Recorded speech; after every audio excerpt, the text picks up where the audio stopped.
আতিক মুজাহিদের কাছে শুনে আসছে, আমরা দেখলাম যে এনসিপির যুগ্ম সদস্য সচিব হান্নান মাসুদের বিরুদ্ধে নোয়াখালীর এক এমপিকে 4 কোটি টাকা এয়ারপোর্টে দিয়ে আসা নিয়ে একটি মন্তব্যটি অভিযোগ এসেছে। আমরা এরকম কথা শুনছি এবং তিনি আওয়ামী লীগের অনেক নেতার সাথে বেইলি রোডের কেএফসি এবং পল্টনের ফোর্স রেস্টুরেন্টে তিনি মিটিং করতেন, এরকম মন্তব্য আমরা শুনছি। প্রশ্ন হচ্ছে যে আসলে এই প্রসঙ্গ মাহফুজ আলম একটি মন্তব্য করেছেন যে কে আসলে আওয়ামী লীগকে বেশি নিতে পারবে, আওয়ামী লীগের নেতা কর্মীদের সাথে নিতে পারবে, সেরকম একটি প্রতিযোগিতা আছে কিনা। আমি একটু আপনার মন্তব্য শুনে আতিক মুজাহিদ এই অভিযোগের প্রেক্ষিতে কি বলবেন আপনি? না, এটা তো আপনি যেটা বলছেন এটা তো ভেরি ইন্টারেস্টিং।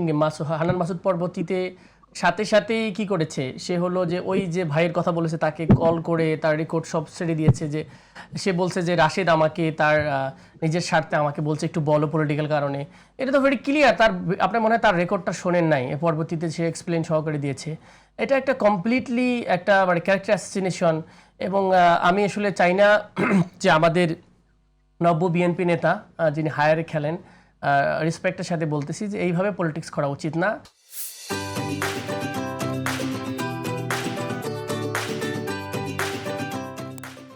কারো একজনকে ব্যক্তিগতভাবে আক্রমণ করে করে ক্যারেক্টার অ্যাসাসিনেশন করে মনে হচ্ছে তাকে একটা এজেন্ডা দেওয়া হয়েছে যে আপনি স্পেসিফিক্যালি অমুক ব্যক্তিকে ধরবেন অথবা অমুক দলের বিরুদ্ধে সারাদিন বলবেন এবং ন্যারেটিভ তৈরি করবেন।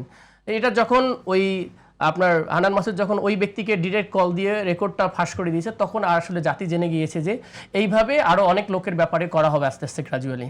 বিষয়টা কোনো ধরনের এরকম না 3 কোটি টাকা নিয়েছে বা এয়ারপোর্টে পার করে দিয়েছে, এটা একদমই আজব এক কাহিনী। এটা তো ইন্টেলিজেন্সকে বলতে পারে কে গেছে কখন গেছে। এটা রাশেদ খানকে শুধু জানে, আর যে ব্যক্তি জানলো একটা অভিযোগ করলো এবং সেই ব্যক্তি আবার বিপরীত কথা বললো এবং সে 19 সাল থেকে তার সাথে আছে।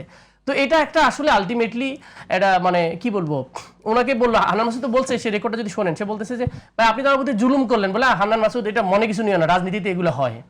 তার মানে কি রাজনীতিতে এইগুলো তাকে এইরকম বলতেই পারে, অভিযোগ দিতেই পারে, এটাকে অন্যভাবে নিও না আর কি।